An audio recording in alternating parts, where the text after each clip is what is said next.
एकम द्वे त्रीणि चत्वारि संस्कार संघटने सेवे श्री पतंजलि योग शिक्षण समिति रजिस्टर कर्नाटक केंद्र कचेरी तुमकूರು कृष्णा वलय डॉक्टर राधाकृष्णन नगर शाखे सरस्वती विद्यालय आवरण ಮೊಟ್ಟ ಮೊದಲಿಗೆ ವಿಘ್ನ ವಿನಾಶಕ ವಿನಾಯಕನ ಪಾದಗಳಿಗೆ ವಂದಿಸುತ್ತಾ ತಾಯಿ ಭಾರತಾಂಬೆಯ ಪಾದಕಮಲಗಳಿಗೆ ಶಿರವಾಗಿ ನಮಿಸುತ್ತಾ ಸಮಿತಿಯಲ್ಲ ಆಚಾರ್ಯರಿಗೆ ಸಂಚಾಲಕರಿಗೆ ಹಾಗೂ ಹಿರಿಯ ಯೋಗ ಬಂಧುಗಳಿಗೆ ಸಕ್ರಿಯವಾಗಿ ಭಾಗವಹಿಸಿದಂತ ತಮ್ಮೆಲ್ಲರಿಗೂ ನಾನು ತುಂಬ ಹೃದಯದಿಂದ ಸ್ವಾಗತವನ್ನು ಕೋರುತ್ತೇನೆ. ಹರಿ ಓಂ. ಈ ದಿನದ ಯೋಗಾಭ್ಯಾಸಕ್ಕೆ ನಮ್ಮ ಅಣ್ಣನವರಾದ ವಸಂತಣ್ಣ ಹಲಿಗೆಯವರು ಗದಗ್ನವರವರು ಅವರು ಇವತ್ತು ನಾವು ಶಾಲೆಯಿಂದ ರಾತ್ರಿ ಫೋನ್ ಮಾಡಿದ್ರು, ಅಣ್ಣ ಇಲ್ಲಿ ಹುಬ್ಳಿ ಬಂದಂಗೆ ಭಾಳ ಚಲೋ ಅಣ್ಣ, ನಾಳೆ ಕ್ಲಾಸಿಗೆ ಬರ್ರಿ, ನಮ್ಮ ಕ್ಲಾಸಿಂದ ಒಂದು ಕಳಿ ಬಂದಂಗೆ ನೀವು ಹೇಳಿದೆ ನಾನು. ಮತ್ತು ಅವರು ನಾವು ಮಧುಗಿರಿ ಒಳಗೆ ಅವರು ಮುಖ್ಯ ಶಿಕ್ಷಕರಾಗಿ ಕೆಲಸ ಮಾಡಿದ್ರು, ಅವ್ರು ಸಹ ಶಿಕ್ಷಕರಾಗಿ ನಾವು ಅವ್ರನ್ನ ಕೆಲಸ ಮಾಡಿದೆ. ನಮಗೆ ಚಲೋ ಕೋಆಪರೇಷನ್ ಕೊಟ್ಟರು. ಮತ್ತು ಅಲ್ಲಿ ಇಡೀ ಮಧುಗಿರಿದೆಲ್ಲನೂ ಫೋಟೋದೆಲ್ಲ ಕಾರ್ಯಕ್ರಮ ಅವರ ಮಾಡ್ತಿದ್ರು, ವಿಡಿಯೋದು, ಆಮೇಲೆ ಎಲ್ಲ ಕಡೆ ಬಿಡುವುದು ಎಲ್ಲ ಅವ್ರು ಮಾಡ್ತಿದ್ರು. ಅಲ್ಲಿ ಅವ್ರಿಗೆ ಭಾಳ ಇಂಪಾರ್ಟೆನ್ಸ್ ಕೊಟ್ಟಿದ್ರು ಅಲ್ಲಿ. ಮತ್ತು ಅದೇ ರೀತಿ ಅವರು ಇವತ್ತು ಬಂದಾಗ ಅವ್ರ ಬಗ್ಗೆ ನಾ ಹೆಚ್ಚಿಗೆ ಹೇಳ್ಬೇಕಂದ್ರೆ ಅವರೋ ಒಂದೆರಡು ಮಾತಾಡ್ಬೇಕಂತೇಳಿ ನಾನು ಕೇಳ್ಕೊಳ್ತೀನಿ. ಹರಿ ಓಂ. ಹರಿ ಓಂ. ಸೊ ವಸಂತ ಹಲಿಗೆಯನ್ನ ಅಂತಂದು ಸದ್ಯಕ್ಕೆ ಗದಗ ಎಸ್ ಪಿ ಆಫೀಸಲ್ಲಿ ಕೆಲಸ ಮಾಡಿದ್ರೆ ನಾನು 2012ರಲ್ಲಿ ಸಮಿತಿಯೊಂದಿಗೆ ಜೋಡಿಸಿಕೊಂಡೆ. ಬಟ್ ಅವಾಗಿಂದ ಡಿಸ್ಕನೆಕ್ಟ್ ಇತ್ತು, ಅಂದ್ರೆ ಅಷ್ಟೊಂದು ಇಂಟ್ರೆಸ್ಟ್ ಇರಲಿಲ್ಲ. ಮಾಡೋದು ಬಿಡೋದು ಸ್ವಲ್ಪ ಆರೋಗ್ಯ ಇಂಪ್ರೂವ್ ಆದ ತಕ್ಷಣ ಬಿಡ್ತಾ ಇದ್ದೆ. ಸೊ ಹಾಗೆ ಲೈಫಲ್ಲಿ ತುಂಬ ಅಪ್ಸ್ ಅಂಡ್ ಡೌನ್. 2012ರಲ್ಲಿ ಹೆಲ್ತ್ ತುಂಬ ವರ್ಸ್ಟ್ ಕಂಡೀಷನ್ ಇತ್ತು.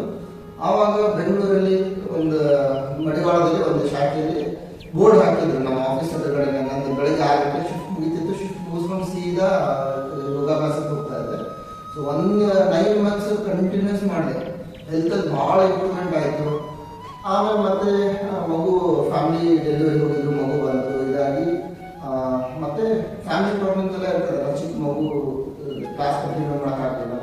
ಬಟ್ ಬರ್ತಾ ತುಂಬ ಹೋಗೋದು ಬರೋದು, ಆವಾಗ ಹೋಗೋದು ಬರ್ತದೆ. ಮಂಗಳೂರು ಟ್ರಾನ್ಸ್ಫರ್ ಆಯಿತು. ಮಂಗಳೂರಲ್ಲಿ 4 ವರ್ಷ ಇದೆ. ಅಲ್ಲಿ ಮಂಗಳೂರಲ್ಲಿ ಸಿಕ್ಕಾಪಟ್ಟೆ ಶಾಖೆಗಳು, ಮನೆ ಹತ್ರ ಪಕ್ಕದಲ್ಲಿ ಒಂದೊಂದು ಕಡೆ ಶಾಖೆ, ಪ್ರತಿ ಏರಿಯಾದಲ್ಲೂ ಒಂದೊಂದು ಶಾಖೆ ಮನೆ ಪಕ್ಕದಲ್ಲೇ ಇತ್ತು. ಅಲ್ಲಿ ಹೋಗ್ತಾ ಇದ್ದೆ.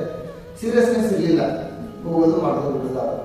ಬಟ್ ಅದೇನು ಲೈಫಲ್ಲಿ ಏನು ಹೇಳ್ತಾರೆ, ಲೈಫ್ ರೋಲರ್ ಕೋಸ್ಟರ್ ಅಂತ ಅಪ್ಸ್ ಆ್ಯಂಡ್ ಡೌನ್ಸ್ ತುಂಬ ಇರ್ತದಲ್ಲ. ಸರ್ಟನ್ ಇನ್ಸಿಡೆಂಟ್ಸ್ ತುಂಬ ಆಗಿ 2021 I got transfer to Gadag. ಮಂಗಳೂರಿಂದ ಗದಗಿಗೆ ಟ್ರಾನ್ಸ್ಫರ್ ಆಯಿತು. ಅಲ್ಲಿ ಬಂದೆ. ಆವಾಗ ಹೆಲ್ತ್ ತುಂಬ ಅಂದರೆ ತುಂಬ ವರ್ಸ್ಟ್ ಕಂಡೀಷನ್, ಇದರ್ mentally, emotionally, family wise, financial wise ಪಾತಾಡೆ ಕಳಿದ್ಬಿಟ್ಟಿದ್ದು ಜೀವನ. I was not able to come up in life ಅನ್ನೋ ಮಟ್ಟಿಗೆ ಹೋಗಿತ್ತು. ಈ ಬೆರಳುಗಳು, ಈ ಜಾಯಿಂಟ್ಗಳು ಇದೆಯಲ್ಲ, ಈ ಮಡಚಿದ್ರೆ ಪ್ರತಿ ಬೆರಳೆಲ್ಲ ಮುರಿದಾಗಿ ಕಟ್ಟು ಹೋಗ್ತೇವೆ. ಅದೇನೋ ಸ್ಪಾಂಡಿಲೈಸಿಸ್ ಅಥವಾ ಆರ್ಥ್ರೈಟಿಸ್ ಅಂತ ಎವ್ರಿ ಜಾಯಿಂಟ್ ಪೇನ್ ಆಗ್ತಾ ಇತ್ತು ಸಿಕ್ಕಾಪಟ್ಟೆ. ದೆನ್ ಒಂದಿನ ಹೋಗ್ತಾ ಇದ್ದ ಲೈಫ್ ಅಂದ್ರೂ ವಾಸ್ ಬಿಕಮ್ ವರ್ಸ್ಟ್. ಎಲ್ಲ ಇದರಲ್ಲೂ ತುಂಬ ವರ್ಸ್ಟ್ ಕಂಡೀಷನ್ ಇತ್ತು. ಒಂದ್ಸರಿ ಅದೇ ಎಲ್ಲೋ ಟಿ ಶರ್ಟ್ ಮಾಡಿದೆ. ಓಕೆ, ನಮ್ಮ ಸಮಿತಿ ಯಾರು ಇದ್ದಾರೆ ಅಂತ ಹೇಳ್ಬಿಟ್ಟು ನಮ್ಮ ಮನೆಯಿಂದ ಒಂದು 4 ಕಿಲೋಮೀಟರ್ ಕೇಳಿದಾಗ ಎಲ್ಲಿದೆ ಅಂತ ಇಲ್ಲಂದ್ರು ಅದು ಶ್ರೀನಿವಾಸ ಭವನ ಶಾಖೆ ಅಂತ ಹೇಳ್ಬಿಟ್ಟು. ಸೊ ಒಂದು ಮೈಂಡ್ ಅಪ್ ಮಾಡಿದೆ. ಇದು ಲೈಫ್ ವರ್ಸ್ಟ್ ಆಗಿದೆ. ಹೆಲ್ತ್ ಅವರು ತುಂಬ ಹೆಲ್ತಿ ಹಾಳಾಗಿಬಿಟ್ರೆ ಕಷ್ಟನೇ ಅಲ್ಲ. ಕಂಪ್ಯೂಟರ್ ಮುಂದೆ ಕೂತ್ಕೊಂಡು ಕೆಲಸ ಶೋಲ್ಡರ್ ಒಂದು ಕಟ್ಟಾಗಿತ್ತು. ಡಾಕ್ಟರ್ ಸರ್ಜರಿ ಮಾಡಿಸ್ಲೇಬೇಕಂತಂದಿದ್ರು. ಸಿವಿಯರ್ ಬ್ಯಾಕ್ ಪೇನ್, ಈ ಕೈ ಕಂಪ್ಯೂಟರ್ ಹಿಂಗೆ ತೆಗೆದು ಬಿಡ್ತಾ ಇದ್ದೆ. ಅಷ್ಟು ಕಷ್ಟ. ಆಮೇಲೆ ಓಕೆ, ಏನು ಮಾಡೋಕ್ಕಾಗಲ್ಲ, ಅಟ್ಲೀಸ್ಟ್ ಇದನ್ನಾದ್ರೂ ಮಾಡೋಣ ಅಂತ ಹೇಳ್ಬಿಟ್ಟು ಜಸ್ಟ್ ಒಂದು ಮೈಂಡ್ ಅಪ್ ಮಾಡಿದೆ. Whatever happens every day 5:30 I will wake up and 6 o'clock I should be there ಅಂತ ಹೇಳ್ಬಿಟ್ಟು ಅವತ್ತಿಂದ ಪ್ರಾಬ್ಲಿ ಜೂನ್ 2021 ಅವತ್ತಿಂದ ನಿತ್ಯ ಅಭ್ಯಾಸ ಮಾಡೋಕ್ಕೆ ಶುರು ಮಾಡಿದೆ. ಆ್ಯಕ್ಚುಲಿ ನಾನು ಮಾತಾಡೋದನ್ನು ಬಿಟ್ಬಿಟ್ಟಿದ್ದೆ ಜನರ ಜೊತೆ. ಸುಮ್ಮನೆ ಅಂದರೆ ನನ್ನಷ್ಟು ಕಾಣಿ ಬರ್ತಾ ಇದ್ದೆ. ಎಷ್ಟು ಬೇಕೋ ಅಷ್ಟು ಏನಾದರೂ ಕ್ವಶನ್ ಮಾಡಿದ್ರೆ ಉತ್ತರ ಕೊಡ್ತಾ, ಅದರ್ವೈಸ್ ಸುಮ್ಮನೆ ಅಭ್ಯಾಸ ಮಾಡ್ತಾ ಇದ್ದೆ. ಆಮೇಲೆ ಪ್ರತಿನಿತ್ಯ ಹೋಗಿ ಶುರು ಮಾಡಿದೆ. ಒಂದು 2-3 ಮಂತ್ಸ್ ಆದಮೇಲೆ ಹೋಗಿ ಶುರು ಮಾಡಿದೆ. 6 ಮಂತ್ಸ್ ಆದಮೇಲೆ ಆರಾಮಾಗಿ ಮತ್ತೆ ಎಲ್ಲವನ್ನೂ ಮತ್ತೆ ಇದು ಮಾಡಿದೆ. ಸೊ ಅವಾಗಿಂದ ಕಂಟಿನ್ಯೂ ಆಗಿ ಜೋಡಿಸ್ಕೊಂಡಿದ್ದೀನಿ. ದೆನ್ ಅಲ್ಲಿ ಆದಮೇಲೆ ನಾನು ಪ್ರಶಿಕ್ಷಣ 2014ರಲ್ಲಿ ಆಯಿತು. ಶಿಕ್ಷಣಾರ್ಥಿಯಾಗಿ ಹೋಗಿದ್ದೆ. ಅದಾದಮೇಲೆ ಇಲ್ಲಿ ಪ್ರತಿನಿತ್ಯ ಒಂದು ವರ್ಷ ಆದಮೇಲೆ ನಿಧಾನ ಕ್ಲಾಸಸ್ ಮಾಡಿದೆ ಶುರು ಮಾಡಿ. ಆಮೇಲೆ ಫಸ್ಟ್ ಸ್ಟೇಜ್ ಮೇಲೆ ಮಾತಾಡೋಕ್ಕೆ ಆಗಲ್ಲ, ಇದು ಮಾಡ್ಕೊಂಡು ಆಮೇಲೆ ಬರೆದು ಸ್ಕ್ರಿಪ್ಟ್ ಮಾಡಿಕೊಂಡು ಇದು ಮಾಡ್ಕೊಂಡು ಪ್ರಾಕ್ಟೀಸ್ ಮಾಡಿ ಶುರು ಮಾಡಿದೆ. ಮಾಡಿ ಇವಾಗ ಮಾತಾಡೋದಂದ್ರೆ ಸರಳ ಆಗಿರ್ತದೆ. ಆ್ಯಂಡ್ ಕ್ಲಾಸಸ್ ಅಂದ್ರೆ ತುಂಬ ಇಂಪ್ರೂವ್ಮೆಂಟ್ ಆಗಿದೆ.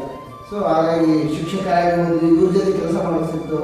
ಇವರು ಸಹ ಶಿಕ್ಷಕರು ಅಂತಲ್ಲ ಏನಿಲ್ಲ, ಅವರು ಮುಖ್ಯ ಶಿಕ್ಷಕರೇ. ಇಬ್ಬರು ಒಂದೇ ಇದರಲ್ಲಿ ಒಂದು ಟೀಮ್ ತುಂಬಾ ಚೆನ್ನಾಗಿ ನಡ್ಸ್ಕೊಂಡಿದ್ವಿ. ಬೇರೆ ಟೀಮ್ ನಮ್ಮ ಟೀಮ್ ನೋಡಿದ್ದು ನಾನು ಹೇಳ್ಕೋಬಾರ್ದು, ನಮ್ಮಿಬ್ಬರದು ಕೋಆರ್ಡಿನೇಷನ್ ಯಾಕಂದ್ರೆ ಅವರು ತುಂಬಾ ಜಾಬಿಯಲ್ಲಿ ಎಲ್ಲ ಹೊಂದ್ಕೊಂಡು ಹೋಗ್ತಾರೆ. ಆಕ್ಚುಲಿ ನಮ್ಮಲ್ಲಿ ನಾನು ಅನ್ನೋದು ಬರಬಾರ್ದಲ್ಲ. ಸೊ ಅವರಲ್ಲಿ ಇಲ್ಲ, ನನ್ನಲ್ಲಿ ನಾವು ತುಂಬಾ ಕೋಆರ್ಡಿನೇಟ್ ಮಾಡ್ಕೊಂಡು ಟೀಮ್ ಒಳ್ಳೆ ಚೆನ್ನಾಗಿ ನಡೆಸ್ಕೊಂಡಿದ್ವಿ. ಎಲ್ಲ ಕರ್ನಾಟಕದ ಅದೇ ಬಂದಿರ್ತಾರಲ್ಲ, ನನಗೊಂದು ಹೆಮ್ಮೆ ಆಯ್ತು, ಅಣ್ಣ ನಿಮ್ಮ ಟೀಮ್ ನೋಡಿ ತುಂಬಾ ಖುಷಿ ಆಗ್ತದೆ, ನಾವು ನಿಮ್ಮ ಟೀಮಲ್ಲಿ ಇರ್ತಾ ಇರಲಿಲ್ಲ ಅಂತ ಹೇಳಿದ್ರು. ಬೆಂಗಳೂರಿಂದ ಬಂದಿರಲ್ಲ, ಅದೇ ಖುಷಿ ಆಯ್ತು. ಅಣ್ಣ ಹೇಳಿದ್ವಿ, ಅಣ್ಣ ನೀವು ಆ ಕಡೆ ಬಂದ್ರೆ ಬನ್ನಿ ಅಂತ. ಅವ್ರನ್ನು ಗದಗ ಸೈಡ್ ಬರಲ್ಲ, ದೊಡ್ಡ ಸಿಟಿ, ನಾವೇ ಈ ಕಡೆ ಬರ್ತಾ ಇರ್ತೀವಿ ಯಾವಾಗ. ಸೊ ಇವತ್ತು ಆಪರ್ಚುನಿಟಿ ಬಂದೆ. ಸೊ ಇಟ್ಸ್ ಗೋಯಿಂಗ್ ಆನ್, ತುಂಬಾ ಚೆನ್ನಾಗಿದೆ, ಎಲ್ಲ ಇಂಪ್ರೂವ್ ಇದೆ. ಗದಗಲ್ಲಿ ಯೋಗ ಮಂದಿರ ಇದೆ, ಯೋಗ ಮಂದಿರ ಅಟೆಂಡಿಂಗ್ ಕಾಸ್ಟ್ ಈ ವರ್ಷ ಮಾಡೋಣ ಅಂತಾನೆ ಇದು ಮಾಡಿದ್ದೀವಿ. ಸೊ ತುಂಬಾ ಅದ್ಭುತವಾಗಿ ನಡೀತದೆ. After involvement in this SPOICS ಪ್ರತಿ ರೀತಿಯಲ್ಲಿ ಮಾಡ್ತಾ my life has become so beautiful. So ತುಂಬಾ ಹೆಮ್ಮೆ ಇದೆ SPOICS ಇರೋದಕ್ಕೆ. ಇಷ್ಟು ನನ್ನ ಪರಿಚಯ.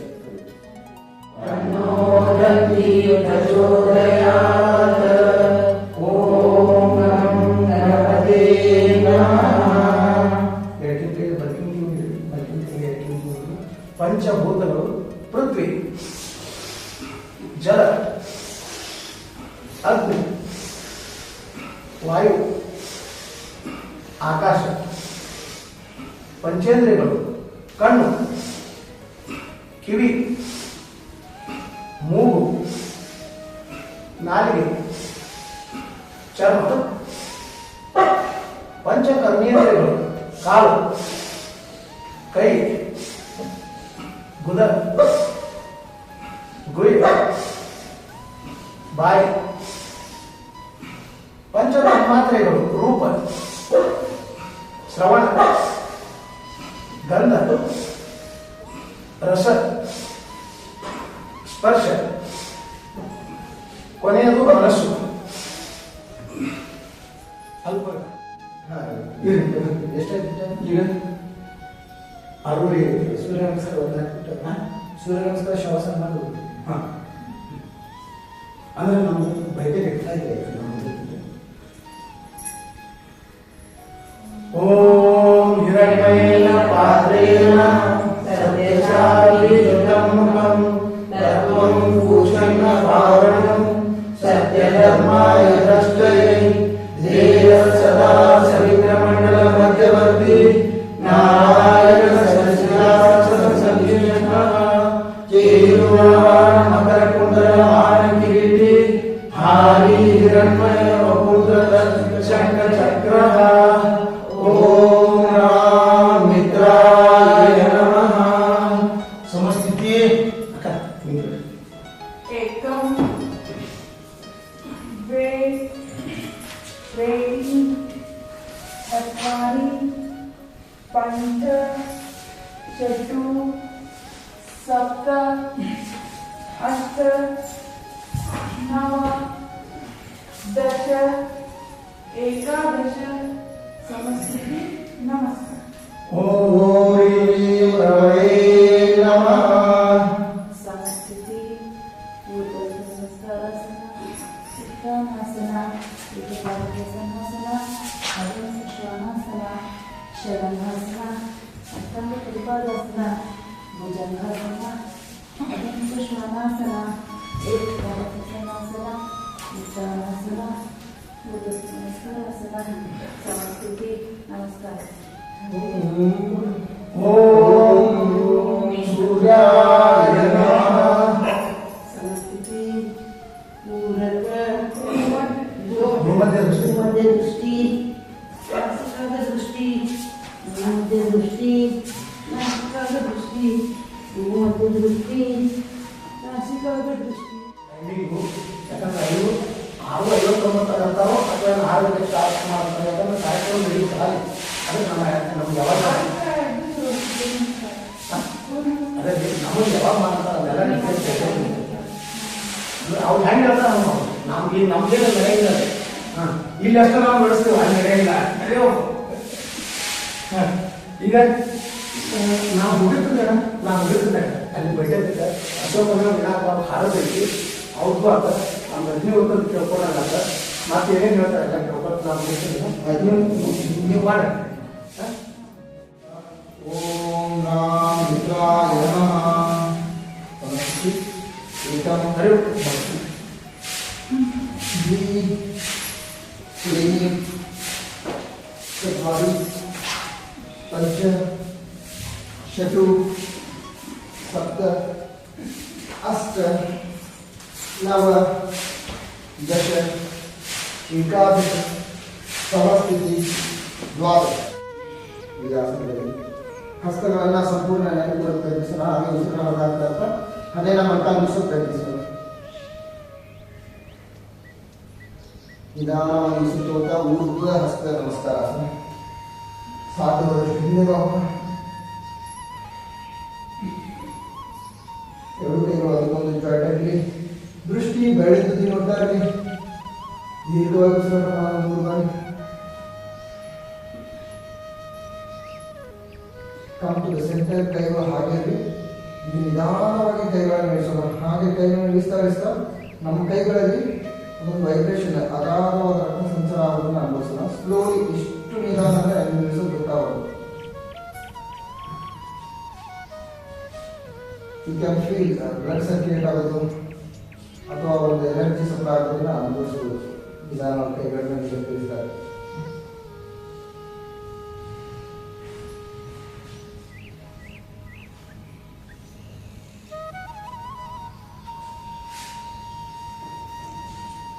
ನಮಸ್ಕಾರ ಸ್ಥಿತಿ. ಫಲಶ್ರುತಿ ಮಂತ್ರವನ್ನು ಒಟ್ಟಾಗಿ ಹೇಳೋಣ. ಕುರು ಆದಿತ್ಯಸ್ಯ ನಮಸ್ಕಾರಂ ಯೇ ಕುರ್ವಂತಿ ಆಯುರ್ಪ್ರಜ್ಞಾಬಲಂ ವೀರ್ಯಂ ತೇಜಸ್ವಿ ಶಾಂತಿರಾಯತೆ. ಓಂ ನಮೋ ಭಗವತೆ ಸೂರ್ಯನಾರಾಯಣಾಯ. ಓಂ ನಮೋ ಭಗವತೆ ಸೂರ್ಯನಾರಾಯಣಾಯ. ಓಂ ನಮೋ ಭಗವತೆ ಸೂರ್ಯನಾರಾಯಣಾಯ. ಆತ್ಮಪ್ರದಕ್ಷಿಣೆಯನ್ನು ಮಾಡೋಣ. ಆದಿ ಭೌತಿಕವಾಗಿ ಪಂಚಭೂತಗಳಿಗೆ ನಮಸ್ಕರಿಸೋಣ. ಆದಿ ದೈವಿಕವಾಗಿ ಮುಕ್ಕೋಟಿ ದೇವರಿಗೆ ನಮಸ್ಕರಿಸೋಣ. ಹಾಗೂ ಆಧ್ಯಾತ್ಮಿಕವಾಗಿ ಭೂನಮನ ನಂತರ ಸಮುದ್ರ ವಿಷ್ಣು ಪತ್ನಿ ತಾಯಿ ನಿತ್ಯ ನಿಮಗೆ ಓಡಾಡ್ತಾ ಇದ್ದಾರೆ. 5 ನಿಮಿಷ ಕೊನೆಯದಾಗಿ ಮುಚ್ಚಿ ನಮಸ್ಕರಿಸೋಣ. नमस्कार स्थिति 3 2 1. ವಿಶ್ರಾಂತಿ ಪಡೆಯೋಣ. ಮೃದುವಾಗಿ ಕಣ್ಣನ್ನು ಮುಚ್ಚಿದ್ದೇನೆ. ಸೂರ್ಯ ನಮಸ್ಕಾರದಿಂದ ದೇಹದಲ್ಲಿ ಆದಂತ ಬದಲಾವಣೆಗಳನ್ನು ಗಮನಿಸ್ತಾ ಹೋಗೋಣ. ಉಸಿರಾಟದ ವೇಗ ಹೆಚ್ಚಾಗಿರುತ್ತದೆ. ಹೃದಯದ ಭಾಗಕ್ಕೆ ಉತ್ತಮವಾದ ಆಕ್ಸಿಜನ್ ಪೂರೈಕೆ, ಉತ್ತಮವಾದ ಆಮ್ಲಜನಕ ಸಪ್ಲೈ ಆಗುತ್ತದೆ. ಅಗಾಧವಾದ ರಕ್ತ ಸಂಚಾರ ದೇಹದಲ್ಲಿ ನವ ಉಲ್ಲಾಸ, ನವ ಚೈತನ್ಯ, ಒಂದು ರೋಗ ನಿರೋಧಕ ಶಕ್ತಿ ಹೆಚ್ಚಾಗಿರುತ್ತದೆ. ಇವುಗಳನ್ನ ಗಮನಿಸ್ತಾ ಹೋಗೋಣ. ದೇಹದ ಅನುಭವವಿಗೂ ಪ್ರತಿಯೊಂದು ಸೆಲ್ಸ್ಗೂ ಕೂಡ ಅಗಾಧವಾದ ರಕ್ತ ಸಂಚಾರ ಆಗಿರ್ತದೆ. ಸೊ ಇದರಿಂದ ಸೂರ್ಯ ನಮಸ್ಕಾರದಿಂದ ಎಲ್ಲ ಆಸನಗಳ ಎಲ್ಲ ಎಕ್ಸಸೈಸ್ಗಿಂತಲೂ ಶ್ರೇಷ್ಠ, ಅತಿ ಶ್ರೇಷ್ಠವಾದದ್ದು ಸೂರ್ಯ ನಮಸ್ಕಾರ. ಇದನ್ನ ಸರಿಯಾಗಿ ನಿಧಾನ ರೀತಿಯಲ್ಲಿ ಮಾಡ್ತಾ ಹೋದ್ರೆ 1 ಸೂರ್ಯ ನಮಸ್ಕಾರ, 1 ಸೆಟ್ ಆಫ್ ಸೂರ್ಯ ನಮಸ್ಕಾರ ಈಸ್ ಈಕ್ವಲ್ ಟು 1 ಕಿಲೋಮೀಟರ್ ಅಂತ ಹೇಳ್ತಾರೆ. ವಿತ್ ದ ರೈಟ್ ಬ್ರೀದಿಂಗ್, ಕರೆಕ್ಟಾಗಿ ಬ್ರೀದಿಂಗ್ ಮಾಡಿಕೊಂಡು ಒಂದೊಂದು ಪೊಸಿಷನ್ ಅಲ್ಲಿ 3 ಬಾರಿ ದೀರ್ಘ ಉಸಿರಾಟ ಮಾಡಿಕೊಂಡು ಕರೆಕ್ಟಾಗಿ ಮಾಡ್ತಾ ಹೋದ್ರೆ ಸೊ 1 ಆಸನ is equal to 1 kilometre. So today we did like 48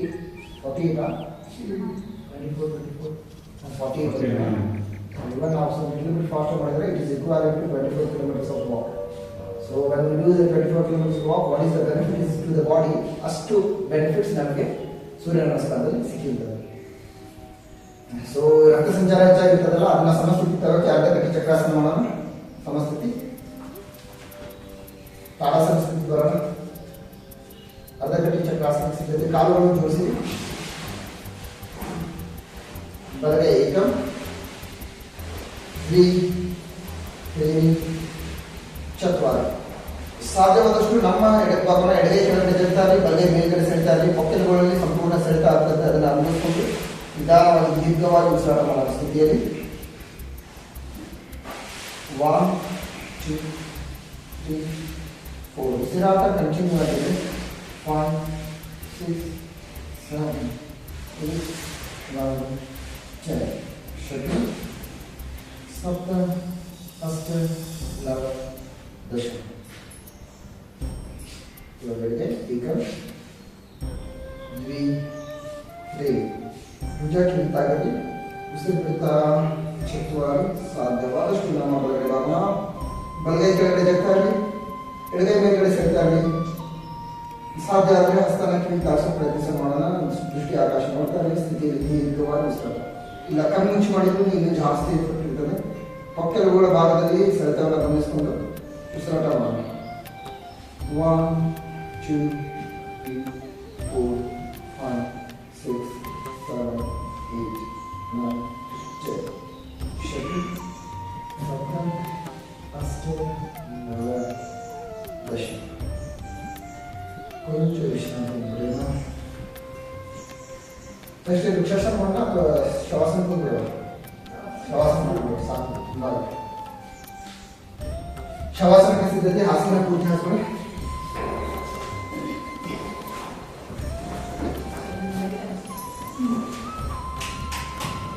ಕೂರೋದಕ್ಕೆ ಯಾವುದು ಆ ಕಡೆನೇ ತಲೆ ಮಾಡೋಣ ನಿಧಾನವಾಗಿ ಎರಡು ಕೈಗಳನ್ನು ನಮಸ್ಕಾರ ಸಿಕ್ಕೋಣ ಬೆರಳನ್ನು ಲಾಕ್ ಮಾಡೋಣ ರಿವರ್ಸ್ ಸ್ವಲ್ಪ ಬೆರಳನ್ನು ಬ್ಯಾಲೆನ್ಸ್ ಮಾಡಿ ಉಸಿರಾಟ ಮಾಡೋಣ ಹಾಗೆ ನಮಸ್ಕಾರ ಸ್ಥಿತಿ ಕಾಲುಗಳನ್ನು ನಿಲ್ಲಿಸಿ ಕೈಗಳ ನಮಸ್ಕಾರ ಸ್ಥಿತಿ ಕೊಂಚ ಕಿಸಿಯೋಣ ಎರಡು ಕೈಗಳು ಎದೆ ಹತ್ತಿರ ನಮಸ್ಕಾರ ಸ್ಥಿತಿ ಎರಡು ಕೈಗಳನ್ನು ನೇರವಾಗಿ ಚಾಚೋಣ ಕುಸಿದ ಕಂಪದ 90 ಡಿಗ್ರೀಸ್ ಸ್ವಲ್ಪ ಬೇಗ ಬ್ಯಾಲೆನ್ಸ್ ಮಾಡ್ಕೊಂಡು ನಿಧಾನವಾಗಿ ಕೂತ್ಕೊಳ್ಳೋಣ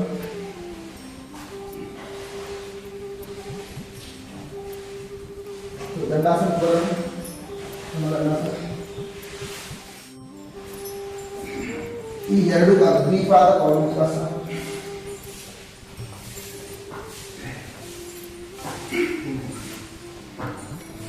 ಹಾಗೆ ಸ್ವಲ್ಪ ಎಡಕ್ಕೆ ಬರಲಿ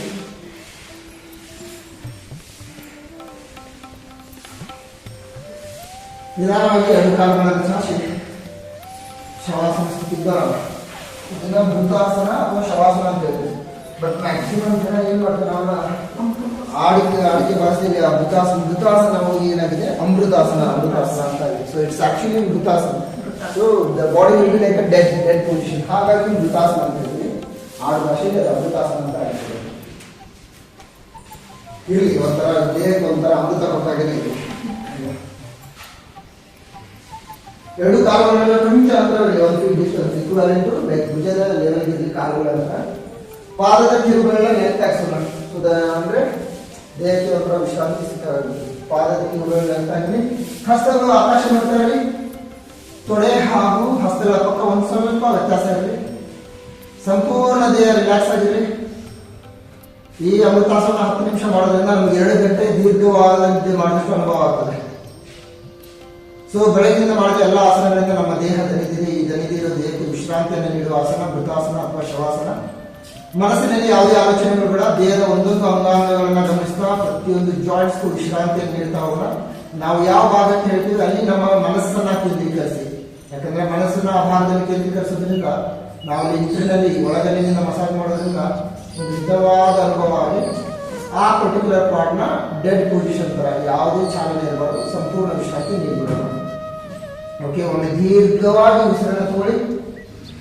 ಹಾಗೆ ಉಸಿರು ತಗೊಳ್ತಾ ಕಂಪ್ಲೀಟ್ಲಿ ಬಾಡಿನ ಟೈಟ್ ಮಾಡೋಣ ಮುಷ್ಟಿ ಕಟ್ಟಿ ಹಾಗೆ ಉಸಿರನ್ನ ಸಂಪೂರ್ಣವಾಗಿ ಉಸಿರನ್ನ ಹೊರಗಡೆ ಹಾಕ್ತಾ ರಿಲ್ಯಾಕ್ಸ್ ಮಾಡೋಣ ಇನ್ನೊಮ್ಮೆ ದೀರ್ಘವಾಗಿ ಉಸಿರನ್ನ ತಗೊಳ್ಳೋಣ ಉಸಿರು ತಗೊಳ್ತಾ ಹಸ್ತಗಳನ್ನ ಬಿಗಿ ಮಾಡೋಣ ದೇಹನ ಟೈಟ್ ಮಾಡೋಣ ಸಂಪೂರ್ಣ ದೇಹವನ್ನು ಟೈಟ್ ಮಾಡಿ ಉಸಿರನ್ನ ಹಿಡಿದಿಟ್ಕೊಳ್ಳೋಣ ನಿಧಾನವಾಗಿ ಉಸಿರನ್ನ ಹೊರಗಾಡ್ತಾ ಸಂಪೂರ್ಣ ಬಾಡಿಯನ್ನ ರಿಲ್ಯಾಕ್ಸ್ ಮಾಡೋಣ ದೇಹವನ್ನು ಸಡಿಲಗೊಳಿಸೋಣ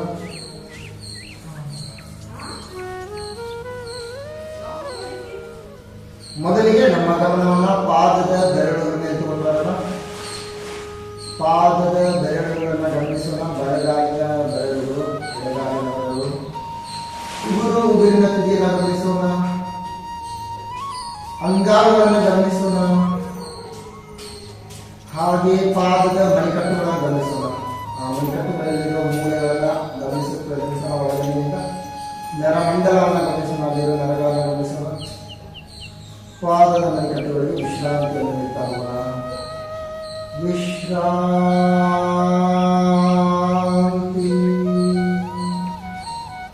ಸಂಪೂರ್ಣ ವಿಶ್ರಾಂತಿ. ಮೀನುಗಳ ಭಾಗವನ್ನು ಗಮನಿಸೋಣ. ದೇಹದಲ್ಲಿ ಅತಿ ಸೂಕ್ಷ್ಮವಾದ ಮೂಳೆ, ಹಾಗೆ ಅದರ ಸುತ್ತಲಿರುವ ಪಾಪು ಗಮನಿಸೋಣ. ಆಂತರಿಕ ಕಣ್ಣುಗಳಿಂದ ಮಸಾಜ್ ಮಾಡೋಣ. ಅವುಗಳಿಗೆ ಮೊಣಕಾಲಿನ ಚಿಪ್ಪುಗಳನ್ನು ಗಮನಿಸೋಣ. ಮೇಲ್ಭಾಗ, ಕೆಳಭಾಗ, ಎಡಕ್ಕೆ ಬಲಕ್ಕೆ. ಆ ಮೊಣಕಾಲಿನ ಚಿಪ್ಪಿನ ನಡುವೆ ಸಂದುಗಳಲ್ಲಿ ಒಂದು ಜೆಲ್ ಇರ್ತದೆ. ನಾವು ವಯಸ್ಸು 40 ದಾಟಿದಾಗ ಅಥವಾ ಇತ್ತೀಚೆಗೆ 30 ದಾಟಿದಾಗ ಆ ಜೆಲ್ ಡ್ರೈ ಆಗ್ತಾ ಮೊಣಕಾಲಿನ ಚಿಪ್ಪುಗಳಿಗೆ ನೋವು ಶುರುವಾಗುತ್ತೆ. ನಮ್ಮ ಮನಸ್ಸನ್ನು ಆ ಭಾಗದಲ್ಲಿ ಕೇಂದ್ರೀಕರಿಸಿ ಅಲ್ಲಿ ಅಗಾಧವಾದ ಜೆಲ್ ಪ್ರೊಡ್ಯೂಸ್ ಆಗ್ತಾ ಇರ್ತಾರೆ ಫೀಲ್ ಮಾಡೋಣ. ಅಲ್ಲಿ ಜೆಲ್ ಉಕ್ಕಿ ಹರಿತಾ ಇರ್ತದೆ. ಯಾಕಂದ್ರೆ ನಾವು ಏನು ಫೀಲ್ ಮಾಡ್ತೀವಿ, ನಮ್ಮ ಮನಸ್ಸು, ನಮ್ಮ ಬ್ರೈನ್ ಜಾಸ್ತಿ ಹಾರ್ಮೋನ್ಸ್ ರಿಲೀಸ್ ಮಾಡ್ತಾ ಇರ್ತದೆ. ಸೊ ನಮ್ಮ ಮೊಣಕಾಲಿನ ಚಿಪ್ಪುಗಳು ಬಲಿಷ್ಠಗೊಳ್ತಾ ಇರೋದನ್ನು ಗಮನಿಸೋಣ. ಕಬ್ಬಿಣದ ಹಾಗೆ ಅತಿ ಬಲಿಷ್ಠಗೊಳ್ತಾ ಇರೋದನ್ನು ಅನುಭವಿಸೋಣ. ಹಾಗೆ ವಿಶ್ರಾಂತಿ ಪಡೆಯೋಣ. ತೊಡೆಯ ಭಾಗವನ್ನು ಗಮನಿಸೋಣ. ಮೇಲ್ಭಾಗ, ಕೆಳಭಾಗ, ಎಡಕ್ಕೆ ಬಲಕ್ಕೆ. ದೇಹದಲ್ಲಿ ಅತಿ ಸ್ಟ್ರಾಂಗೆಸ್ಟ್ ಬೋನ್, ಅತಿ ಬಲಿಷ್ಠವಾದ ಬೋನ್ ತೊಡೆಯ ಬೋನ್. ಅವುಗಳನ್ನು ಆಂತರಿಕ ಕಣ್ಣುಗಳನ್ನು ಮಸಾಜ್ ಮಾಡ್ತಾ ವಿಶ್ರಾಂತಿಯನ್ನು ನೀಡ್ತಾ ಹೋಗೋಣ. ಹಾಗೆ ಜನನೇಂದ್ರಿಯ ಭಾಗಕ್ಕೆ ಅಗಾಧವಾದ ರಕ್ತ ಸಂಚಾರವಾಗುವುದನ್ನು ಅನುಭವಿಸೋಣ. ಸೊಂಟದ ಭಾಗವನ್ನು ಗಮನಿಸೋಣ. ಮೇಲ್ಭಾಗ, ಕೆಳಭಾಗ, ಎಡಕ್ಕೆ ಬಲಕ್ಕೆ. ಸಂಪೂರ್ಣ ಕಾಲುಗಳನ್ನು ಗಮನಿಸ್ತಾ ವಿಶ್ರಾಂತಿಯನ್ನು ನೀಡ್ತಾ ಹೋಗೋಣ. ಸಂಪೂರ್ಣ ಕಾಲುಗಳಿಗೆ ವಿಶ್ರಾಂತಿಯನ್ನು ನೀಡೋಣ. ವಿಶ್ರಾಂತಿ,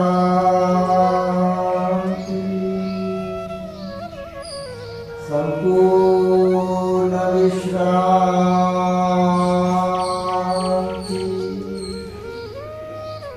ಬೆನ್ನ ಉರಿಯನ್ನು ಗಮನಿಸೋಣ. L1, L2, L3, L4, L5. ಆ ಜಾಯಿಂಟ್ಸ್ಗಳ ನಡುವೆ ಒಂದು ಸ್ಪಾಂಜ್ ಟೈಪ್ ಮಡಿಯಲ್ಲಿ ಇರ್ತದೆ.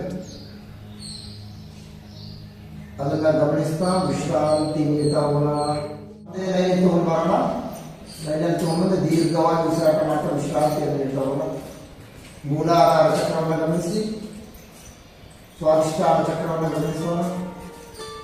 ಮಕ್ಕಳಿನ ಪ್ರದೇಶದಲ್ಲಿ ಮಣಿಪುರ ಚಕ್ರ, ಎದೆಯ ಮಧ್ಯಭಾಗದಲ್ಲಿ ಅನಾಹತ ಚಕ್ರ, ಗಂಟಲಿನ ಭಾಗದಲ್ಲಿ ವಿಶುದ್ಧಿ ಚಕ್ರ, ಹಣೆಯ ಗುರು ಮಧ್ಯಭಾಗದಲ್ಲಿ ಆಜ್ಞಾ ಚಕ್ರ, ನೆತ್ತಿಯ ಭಾಗದಲ್ಲಿ ಸಹಸ್ರಾರ ಚಕ್ರ. ಅಡಿಯಿಂದ ಮುಳುವರೆಗೂ ಸಂಪೂರ್ಣ ದೇಹಕ್ಕೆ ವಿಶ್ರಾಂತಿಯನ್ನು ನೀಡ್ತಾ ಗಾಢ ನಿದ್ರೆ ಆಗುತ್ತಾ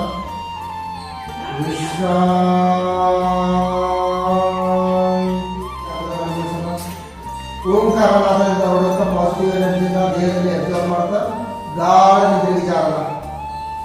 We'll go to the deep sleep now.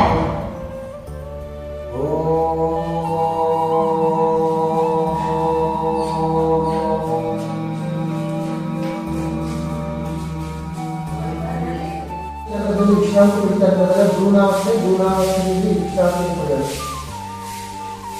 ಒಂದು ಮಗುವಿನ ನೋಡಿ, ಯಾವುದೇ ಜಗತ್ತಿನ ಯಾವುದೇ ಅರಿವಿಗೆ ನಿಜವಾಗಿ ಸತ್ಯ ಸುಂದರ ನಿರ್ಮಲವಾಗಿ ಯಾವುದೇ ಮನಸ್ಸಿನ ಕೆಟ್ಟ ಭಾವ ಇರುತ್ತೆ, ಗಾಢ ನಿದ್ರೆಗೆ ಆಗ್ತಾ ಇರುತ್ತೆ. ಗಾಢ ನಿದ್ರೆಗೆ ಹಾಗೆ ಮಗುವಿಗೆ ವಿಶ್ರಾಂತಿ.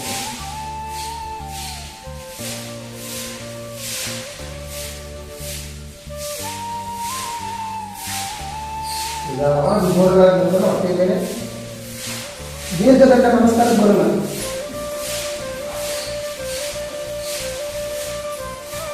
ಮನದಲ್ಲಿ ಇಷ್ಟಾರ್ಥ ದೇವರನ್ನ ಪ್ರಾರ್ಥಿಸೋಣ. ಇಷ್ಟಾರ್ಥ ದೇವರಿಗೆ ನಮಸ್ಕರಿಸೋಣ.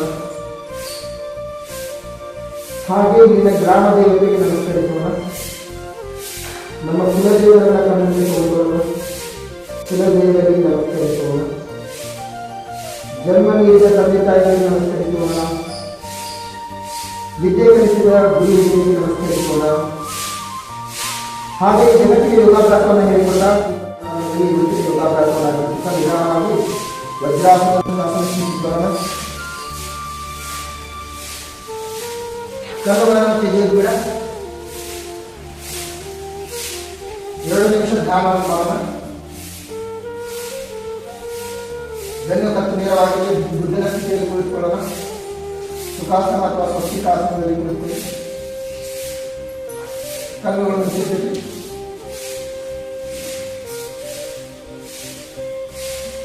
ಎರಡು ಕೈಗಳನ್ನು ಮುಚ್ಕೊಳ್ಳೋಣ. ಕಣ್ಣಿನ ಮೇಲೆ ಮುಖವನ್ನು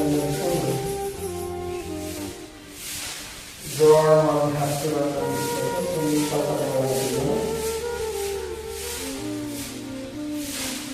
ಧ್ಯಾನ ಮಾಡ್ತಾ ಇದ್ದೀವಿ ಅಥವಾ ಡೈರೆಕ್ಟ್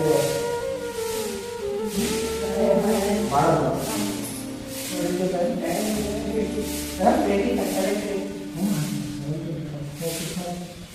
ಧ್ಯಾನ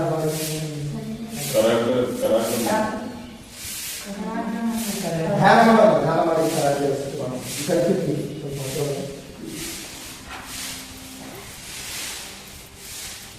ಎಲ್ಲರೂ ಬುದ್ಧನ ಸ್ಥಿತಿ ಬರೋಣ. ಬೆನ್ನು ಕತ್ತು ನೇರವಾಗಿ.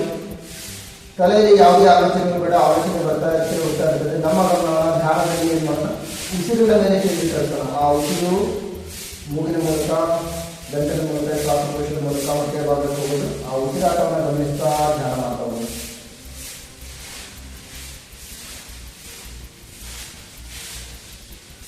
ಆ ಉಸಿರನ್ನೇ ಗಮನಿಸ್ತಾ ಉಸಿರಾಟ ಮಾಡೋಣ. ಈ ದೇಹದಲ್ಲಿ ಉಸಿರಿನ ಮುಖ್ಯವಾಗಿ ಇರ್ತದೆ. ಉಸಿರಿನಿಂದ ಮನುಷ್ಯನ ಶಿವ ಅಂತಾರೆ.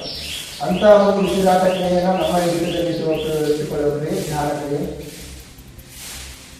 ಹಾಗೆ ಧ್ಯಾನದಲ್ಲಿ ಇಷ್ಟೊಂದು ಶಕ್ತಿ ಇರ್ತದೆ ಅಂದರೆ ಒಬ್ಬ ಸಾಧಾರಣ ವ್ಯಕ್ತಿ ಬುದ್ಧನಾಗ್ತಾನೆ. ನನಗೇನಪ್ಪ ಜಗತ್ತಿನ ಯಾವುದೇ ನನಗೆ ಲೋಕಗಳು ಆಸೆಗಳು ಬಿಡಾಗಿದ್ದು ಅವನೊಂದು ಸ್ಥಿತಿಯಲ್ಲಿ ಓದಿರುತ್ತಾರೆ. ಅವನು ಎಲ್ಲಿವರೆಗೂ ಹೇಳಲ್ಲ, ಲೈಕ್ ನಾನು ಜಗತ್ತಿನ ಎಲ್ಲ ವಿದ್ಯಾಭ್ಯಾಸ ನಾನು ಪಡೆಯುವವರೆಗೂ, ಎಲ್ಲ ಜ್ಞಾನವನ್ನು ಪಡೆಯುವವರೆಗೂ ನಾನು ಹೇಳೋದಿಲ್ಲ ಅಂತ ಹೇಳಿದ್ರು. ಥ್ರೂ ಮನಸ್ಸಿನ ತರಂಗಗಳು ಅಂತ ಹೇಳ್ತಾರೆ. ಈಗ ಟೆಲಿಪತಿ ಅಂತ ಹೇಳ್ತಾರೆ. ಆ ಮನಸ್ಸಿನ ತರಂಗಗಳ ಮೂಲಕ ವಿಶ್ವದ ಎಲ್ಲ ಜ್ಞಾನವನ್ನು ಪಡಿತಾರೆ. ಅವನು ಇಷ್ಟು ಸತತ 6 ವರ್ಷಗಳ ಕಾಲ ಊಟ ನಿದ್ದೆಯಿಂದಲೇ ಗೋಧಿ ಹೇಳ್ತಾರೆ, ಕುತ್ಕೊಂಡು ಧ್ಯಾನ ಮಾಡ್ತಾರೆ ಅಂತ ಒಂದು ಬುಕ್ಕಲ್ಲಿ ಹೇಳ್ತಾರೆ. ಅಷ್ಟೊಂದು ಶಕ್ತಿ ಇಷ್ಟೊಂದು ಟೆಲಿಪತಿ ನೋಡಿ. ಊಟ ಇಲ್ಲ, ನಿದ್ದೆ ಇಲ್ಲ, ಯಾವುದೇ ಕ್ರಿಯೆಗಳಿಂದಲೇ ಕಂಟ್ರೋಲ್ ಮಾಡಿಲ್ಲ. ಅಷ್ಟೊಂದು ಶಕ್ತಿ ಇರುತ್ತೆ. ನಾವು ನಮ್ಮ ಹಿಂದಿನ ಕಾಲದ ಮಾಡೋದಿಲ್ಲ. ಇಲ್ಲ, ಎಲ್ಲ ನಮ್ಮ ಆಂತರಿಕ ಶಕ್ತಿಯನ್ನು ಮಾಡ್ತಿದ್ದೀವಿ. ಅವುಗಳೆಲ್ಲ ಜಾಗೃತಗೊಳಿಸೋದು ಈ ಧ್ಯಾನದ ಮೂಲಕ ಯೋಗದಿಂದ. ಈ ಧ್ಯಾನದಲ್ಲಿ ಎಷ್ಟೊಂದು ಶಕ್ತಿ ಇರ್ತದಂದರೆ ಸಿಟ್ಟಿಂಗ್ ಇಲ್ಲೇ ಕೂತ್ಕೊಂಡು ನಿಮ್ಮ ದೇಹದೊಳಗೆ ಇಡೀ ಬ್ರಹ್ಮಾಂಡವನ್ನು ಗಮನಿಸ್ತಾ ಹೋಗೋದು. ಅಷ್ಟೊಂದು ಶಕ್ತಿ ಇರ್ತದೆ. ಅದಕ್ಕೆ ಪ್ರತಿನಿತ್ಯ ಅಭ್ಯಾಸ ಬೇಕು. ಉಸಿರಾಟವನ್ನು ಗಮನಿಸ್ತಾ ಹೋಗೋಣ. ಆ ಉಸಿರು ಮೂಗಿನ ಮೂಲಕ, ಗಂಟಲಿನ ಮೂಲಕ ಇದೇ ಭಾಗವನ್ನು ಪಡೆಯುವುದನ್ನು ಗಮನಿಸೋಣ. ಹಾಗೆ ಇನ್ನು ದೀರ್ಘವಾಗಿ ಉಸಿರಾಟ ನಿಧಾನವಾಗಿ ಬೆನ್ನಿನ ಮೂಲಕ ಮೂಲಾಧಾರ ಚಕ್ರವನ್ನು ತಲುಪುವುದನ್ನು ಕೂಡ ಅನುಭವಿಸ್ಬೋದು. ಎಷ್ಟು ಅನುಭವಿಸಬೇಕಂದ್ರೆ ನಾವು ನಿತ್ಯ ಧ್ಯಾನ ಮಾಡಬೇಕು. ಸೊ ಮಿನಿಮಮ್ ನಾವು 24 ಮಿನಿಟ್ಸ್ ಮೆಡಿಟೇಷನ್ ಇಟ್ಕೊಂಡ್ರೆ ಅದರಲ್ಲಿ ನಮಗೆ 1 or 2 ಮಿನಿಟ್ಸ್ ಮಾತ್ರ ಅನುಭವ ಆಗುತ್ತೆ. ಮಿಕ್ಕಿದೆಲ್ಲ ಮನಸ್ಸು ಓದ್ತಾ ಇರ್ತದೆ. ಒಂದು ಮನುಷ್ಯನಿಗೆ ಒಂದು 60,000 ಆಲೋಚನೆಗಳು ಬರ್ತಾರೆ. ಕಣ್ಣು ಮುಚ್ಕೊಂಡ್ರೆ ಸಾಕು, 108 ಆಲೋಚನೆ. ಮನೇಲಿ ಏನು ಇರ್ತದೆ, ನಾಳೆ ಏನು ಮಾಡೋಣ, ಗಂಡ ಏನು, ಮಕ್ಕಳು ಏನು ಮಾಡ್ತಾರೆ, ಅಡುಗೆ ಮಾಡಬೇಕು, ಕೆಲಸ ಮಾಡಬೇಕು, ದುಡ್ಡಿನ ಎಲ್ಲ ಕನಸುಗಳು ಕಣ್ಣಲ್ಲಿ ಬರ್ತಾ ಇರ್ತದೆ. ಸೊ ಉಸಿರನ್ನ ಗಮನಿಸ್ತಾ ಧ್ಯಾನ ಮಾಡ್ತಾ ಹೋದರೆ ಆ ಆಲೋಚನೆ ಕಡಿಮೆ ಆಗ್ತಾ ಒಂದು ಫೈನಲಿ ನಿಮ್ಮ ಮೈಂಡಲ್ಲಿ, ನಮ್ಮ ಮನಸ್ಸಿನಲ್ಲಿ ಯಾವುದೇ ಆಲೋಚನೆ ಬರಲ್ಲ. ನೋ ಥಾಟ್ಸ್, 0 ಥಾಟ್ಸ್ ಬರ್ತದಲ್ಲ, ಆವಾಗ ನಮ್ಮ ಮನಸ್ಸಿಗೆ ಒಂದು ದೇಹಕ್ಕೆ ಅದ್ಭುತವಾದ ಅನುಭವ ಆಗುತ್ತೆ. ಯಾವುದರ ಈ ಸ್ಟಾರ್ಟ್ ಇಂದ ಪ್ರೆಸೆಂಟ್ ಯಾರೇ ಹೇಳಿದ್ರು ನಮ್ಮ ಮನಸ್ಸಿಗೆ ಬೇಕಾದ ಅಷ್ಟೊಂದು ಶಕ್ತಿ ಈ ಧ್ಯಾನದಲ್ಲಿ ಇರ್ತದೆ. ಹಾಗೆ ಇದೆಲ್ಲ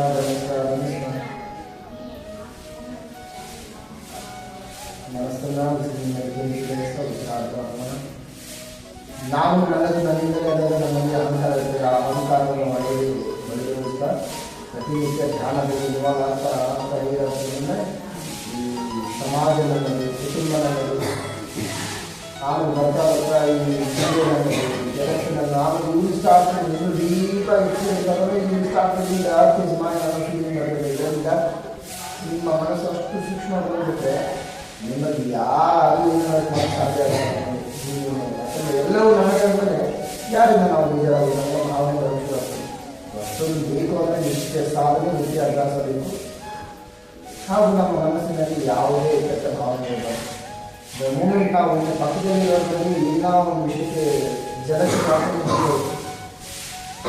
ವ್ಯಕ್ತಿ ಕೆಟ್ಟ ಯೋಚನೆ ಮಾಡಿ ಸಾಕು ನಮ್ಮ ಬಾಡಿಯಲ್ಲಿ ಜೈವಿಕ ಹಾರ್ಮೋನ್ ಬಾಡಿಗೆ ಬ್ಯಾಡ್ ಕೆಮಿಕಲ್ ಬಾಡಿ ಅದು ರಿಲೀಸ್ ಆಗ್ತಾ ಆಗ್ತಾ ನಮ್ಮ ಮನಸ್ಸು ಕಲ್ಮಶಗೊಳ್ತಾ ಹೋಗ್ತದೆ. ನಮ್ಮಲ್ಲಿ ಧ್ಯಾನ ಮಾಡ್ತಾ ಮಾಡ್ತಾ ದೈವಿಕ ಶಕ್ತಿ ಅನುಭವ ಆಗಬೇಕಂದ್ರೆ ಹೇಗೆ ದೇವರು ಹೇಳಿದ್ದಾರೆ, ಎಲ್ಲಿ ಪರಿಶುದ್ಧವಾಗಿರುತ್ತೆ ಎಲ್ಲಿ ಸ್ವಚ್ಛ ಇರ್ತದೆ ಅಲ್ಲಿ ದೇವರು ನೆಲೆಸ್ತಾರೆ. ಹಾಗೆ ನಮ್ಮ ದೇಹ ಮನಸ್ಸು ಆಲೋಚನೆಗಳು ಪರಿಶುದ್ಧಗೊಳ್ತಾ ಹೋದರೆ ನಮಗೆ ಒಂದು ದೈವಿಕ ಶಕ್ತಿ ಅನುಭವ ಆಗೋಷ್ಠವಾಗ್ತದೆ.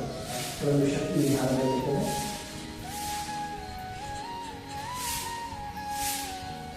ನಿಧಾನವಾಗಿ ನಮ್ಮ ಸಂಪೂರ್ಣ ಗಮನವನ್ನು ಅನೇಕ ಮಧ್ಯ ಭಾಗದಲ್ಲಿ ಕುಂಕುಮ ಧಾರಣೆ ಮಾಡ್ತೀವಿ ಆ ಭಾಗದಲ್ಲಿ ತಗೊಂಡೋಣ. ಅಲ್ಲಿ ಒಂದು ದಿವ್ಯವಾದ ಜ್ಯೋತಿಯನ್ನು ಬೆಳಗಿಸೋಣ. ಕುಂಕುಮ ಧಾರಣೆ ಮಾಡ್ತಾರೆ ಅಲ್ಲಿ ಒಂದು ದಿವ್ಯವಾದ ಜ್ಯೋತಿಯನ್ನು ಬೆಳಗಿಸಿ ಜ್ಯೋತಿ ಬೆಳಗ್ಗೆ ಕಾಣಿಸ್ತಿದ್ರು ಕೂಡ ಅಲ್ಲಿ ಒಂದು ದೀಪ ಅಥವಾ ಲ್ಯಾಂಪ್ ಹತ್ರ ಉಂಡು ಮಾಡ್ತೀವಿ.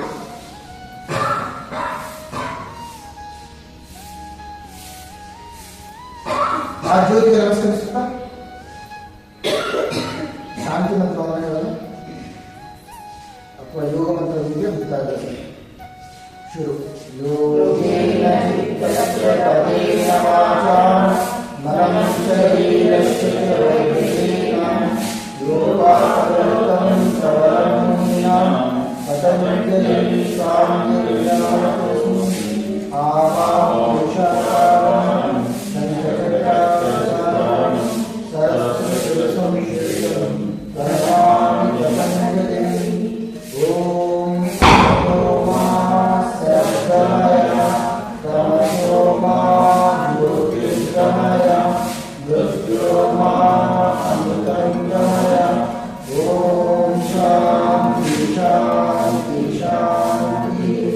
ಇದಕ್ಕೆ ಬಾಕಿ ವಸ್ತುಸನ್ನ ಹಾಗೆ ಒಂದು ಸಂಕಲ್ಪವನ್ನು ಮಾಡೋಣ. ಸಮಯಕ್ಕೆ ಸ್ವಲ್ಪ ಸಮಾಧಿಗೆ ಸ್ವಲ್ಪ ಶ್ರೇಷ್ಠ ಬಿರಿಯ ಸಾಧನೆಗೆ ಸಲಕರಣೆಗಳು ಈಗಲೂ ಸಿಗಬೇಕಿದ್ದಲ್ಲಿ ಮನಸ್ಸಿನ ಶಾಂತಿ ಭಾವನೆ ಭಕ್ತಿ ಬುದ್ಧಿಗೆ ಜೀವನಕ್ಕೆ ಮುಕ್ತಿ ಬೇಡುವಂತ ಇದನ್ನು ಬೇಡ್ಕೊಳ್ತಾ ನಿಧಾನವಾಗಿ 2 ವರ್ಷಗಳ ನಂತರ ಕಣ್ಣಿನ ಮೇಲೆ ಮುಖಮಂಡಲದ ಮೇಲೆ ದೇಹದಲ್ಲಿ ಯಾವ ಅಂಗಾಂಗಗಳಲ್ಲಿ ನೋವಿದೆಯಲ್ಲ ಅನಿಷ್ಟವಾಗಿ ಸ್ಪರ್ಶಿಸಿಕೊಳ್ಳೋಣ.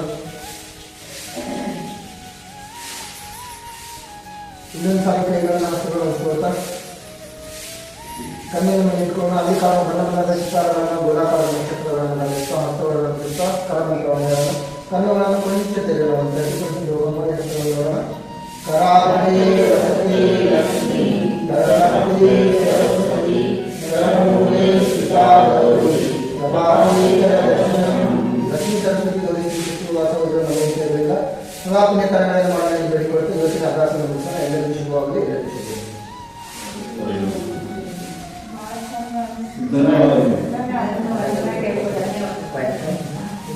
ಆ್ಯಂಡ್ ಸೂರ್ಯ ನಮಸ್ಕಾರ ಮಾಡ್ತಿದ್ರು ಹೇಗೆ ಸೂರ್ಯ ನಮಸ್ಕಾರ ಫಸ್ಟ್ ಹೇಗೆ ಹೋಗ್ಕೊಂಡು ಅಂತ ಹೇಳಿದರೆ ಕೂಡಿದ್ದ ಫಸ್ಟ್ ಸೂರ್ಯ ನಮಸ್ಕಾರ. ಓಕೆ, ಏನಾಗುತ್ತೆ ಅವಾಗ ಹಿಂದಿನ ಕಾಲದಲ್ಲಿ ಫಸ್ಟ್ ಆಂಜನೇಯ ಇರ್ತಾರಲ್ಲ ಅವರು ವಿದ್ಯಾಭ್ಯಾಸ ಬೆಳೀತಾರೆ ವಿದ್ಯಾಭ್ಯಾಸ ಅಂತ ಬರ್ತಾರೆ.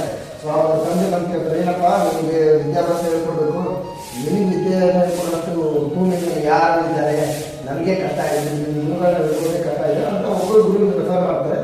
ನೋಡೋದು ನಮ್ಮ ಕಡೆ ಅವ್ರ ಕಡೆ ಆಗಲ್ಲ, ನಾನು ಕಲಿತ್ರೆ ಭೂಮಿ ಮೇಲೆ ಕಲಿಯಲ್ಲ, ನಾನು ಬ್ರಹ್ಮಾಂಡದಲ್ಲಿ ವಿದ್ಯೆ ಕಲಿತೀನಿ, ನನಗೆ ವಿದ್ಯೆ ಹೇಳ್ಕೊಡೋಷ್ಟು ವಿದ್ಯೆ ಇರೋದು ಸೂರ್ಯನಲ್ಲಿ ಮಾತ್ರ ಇದೆ ಅಂತ ಹೇಳ್ತಾರೆ. ಸೊ ಸೂರ್ಯನ ಹತ್ರ ಹೋಗ್ತಾರೆ. ಸೂರ್ಯನ ಚಿಕ್ಕವರಿದ್ದಾಗಲೇ ಸೂರ್ಯನ ಯಾಕೆ ತಿನ್ನಕ್ಕಂತ ಹೋಗ್ತಿದ್ದಲ್ಲ ಅನ್ನೋದು ಅವಾಗ ಸೂರ್ಯನ ಭಯ ಇನ್ನೇನಪ್ಪ ಮತ್ತೆ ನನ್ನ ಹತ್ರ ಬಂದ ಏನು ಮಾಡ್ತಾನೆ ಈ ಸರಿ ಅಂತ ಹೇಳಿದ್ರು. ಆವಾಗ ಸೂರ್ಯ ನಿಮಗೆ ವಿದ್ಯಾಭ್ಯಾಸ ಹೇಳ್ಕೊಡ್ಬೇಕು ಅಂತ ಸೂರ್ಯದೇವರಿಗೆ ನಿಮ್ಗೆ ಹೇಳ್ಕೊಡೋಷ್ಟು ನನಗಿಲ್ಲ ಜ್ಞಾನ, ನನಗಿಲ್ಲಪ್ಪ, ನನಗದೆಲ್ಲ ಗೊತ್ತಿಲ್ಲ, ನೀನೇ ನಾನು ಹೇಳ್ಕೊಡ್ಬೇಕು, ನೀನೇ ನನಗೆ ಹೇಳಬೇಕು. ಸೂರ್ಯನ ಹಾಳು ಮಾಡ್ತಾನೆ, ನಾನು ಹೇಳಬೇಕು ಇಲ್ಲ ನನಗೆ ಬಿಡಂಗಿಲ್ಲ ಅಂತ ಹೇಳಿದ್ರು. ಆಯ್ತು, ನಿಮ್ಗೆ ನಾನು ವಿದ್ಯಾಭ್ಯಾಸ ಹೇಳ್ಕೊಂಡ್ರೆ ಜಗತ್ತು ಹಂಗೆ ನಿಂತು ಬಿಡ್ತದಲ್ಲಪ್ಪ, ನಾನು ಯಾಕಂದ್ರೆ ಪ್ರತಿನಿತ್ಯ ಸುತ್ತಾ ಇರ್ತೀನಿ, ನೀನು ಹೆಂಗೆ ಇರ್ತೀಯ, ಆಯ್ತು ನೀನು ಹೆಂಗೆ ಸುತ್ತಾ ಇರ್ತೀಯ ನಾನು ಹೆಂಗೆ ಸೂರ್ಯ ಹೆಂಗೆ ಸೂರ್ಯದಿರೋ ಒಂದು ಕಂಡೀಷನ್ಸ್ ಆಗ್ತದೆ. ಆಯ್ತು ನಾನು ಸುತ್ತಾ ಇರ್ತೀನಿ, ನೀನು ನನಗೆ ಮುಖ ಮಾಡಿ ನೀನು ಹಿಂದೆ ಚಲಿಸ್ಬೇಕು, ಅಷ್ಟು ಬೇಗ ಇದ್ದಾನೆ ನನಗೆ ಅವ್ನು ಮಾಹಿತಿ ಕೊಡ್ತಾರೆ. ನೀನು ಎಷ್ಟು ಸುತ್ತಿ ಆಗುತ್ತೆ, ಆಯಿತು ನಾನು ಸುತ್ತಾನೆ ವಿದ್ಯೆ ಕಲಿತೀನಿ ಅಂತ ಹೇಳ್ತಾರೆ. ಸೊ ಆವಾಗ ಹೇಳ್ತಾ ಇತ್ತು ಮೊನ್ನೆ ಹನುಮಾನ ಚಾಲಿಸೋ ಒಂದು ಹೇಳ್ತಾರೆ, ಅಲ್ಲಿ ತುಂಬ ಅದ್ಭುತ ವಿಷಯಗಳನ್ನು ಹೇಳಿದ್ರು. ಸೊ ಅವನು ಸೂರ್ಯ ಸುತ್ತ ಅವನು ವಿದ್ಯಾಭ್ಯಾಸ ಹಿಂಗೆ ಕಲಿತ ಸೂರ್ಯ ಹಿಂಗೆ ಹೋಗ್ತಾ ಇರ್ತಾರೆ, ಇವನು ವಿದ್ಯೆ ಕಲಿತಾ ಹಿಂಗೆ ಮೂವ್ ಮಾಡ್ತಾನೆ ಅಂತಾನೆ ಸೂರ್ಯನ ಹತ್ರ ವಿದ್ಯಾಭ್ಯಾಸ ಕಲಿತಾರೆ. ಎಷ್ಟು ವಿದಿನ್ 48 ಡೇಸಲ್ಲಿ ಅವರ ಸಂಪೂರ್ಣ ಜ್ಞಾನವನ್ನು ಕಲಿತಾರೆ. ಅದಾದ್ಮೇಲೆ ಅವನ ದುರ್ದಕ್ಷಿಣೆ ಏನಿದ್ರೆ ಅವ್ರ ಕಥೆ ಇದೆ, ಇನ್ನೊಂದ್ಸಲ ಹೇಳೋಣ. ಸೊ ಸೊ ಇವಾಗ ಆವಾಗ ಸೂರ್ಯ ನಮಸ್ಕಾರ ಮಾಡುವಾಗ ಫಸ್ಟ್ ಟೈಮ್ ಸೂರ್ಯ ನಮಸ್ಕಾರ ಇನ್ವೆಂಟೆಡ್ ಬೈ ಹನುಮಾನ್.